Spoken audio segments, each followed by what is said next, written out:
मेरे चैनल में आप सभी का स्वागत है। तो आज फिर हमारे एक सब्सक्राइबर की जो डिमांड है, हमारे सब्सक्राइबर ने कमेंट किया हमें कि आप एक ऐसा वीडियो बनाइए जिसके अंदर आप हमें बताइए जो ये इसका फ्रिज होता है, कैडबरी का फ्रिज, उसके अंदर जो चॉकलेट है किस सीक्वेंस में लगानी चाहिए, कौन सी चॉकलेट कहाँ लगानी चाहिए। तो उसके लिए मैं वीडियो बना रहा हूँ।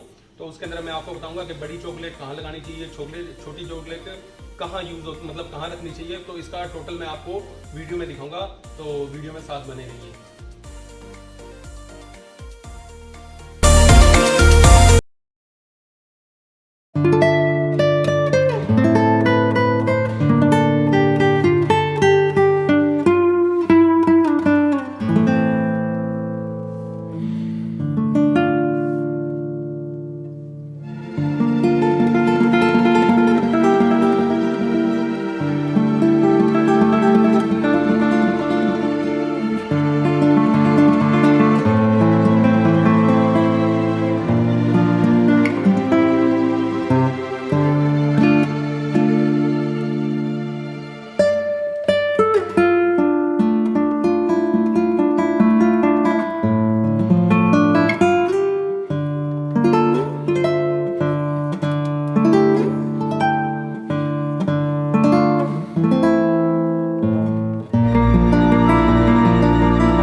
सीक्वेंस में जो कैडबरी के कंटेनर है, जो फ्रिज है, उसमें लगाई जाती है। तो आपको अब इस तरीके से, आप अगर दुकानदार है तो इस तरीके से आपको चॉकलेटें फ्रिज में लगानी चाहिए, जिससे क्या होता है आने वाले जो ग्राहक है तो उन पे अच्छा इंप्रेशन पड़ता है और वो चॉकलेट खरीदने के लिए उत्सुक हो जाता है। चॉकलेटों की जो मतलब कंडीशन होती है, जो उनका व्यू होता है, उसके हिसाब से। तो होप आपको वीडियो पसंद आया होगा। अगर आप मेरे चैनल पे नए हैं तो प्लीज़ सब्सक्राइब कर लीजिए और बेल आइकन को ऑल पर प्रेस कर दीजिए और आगे तक हमेशा ऐसे मेरे वीडियो देखते रहिए। धन्यवाद।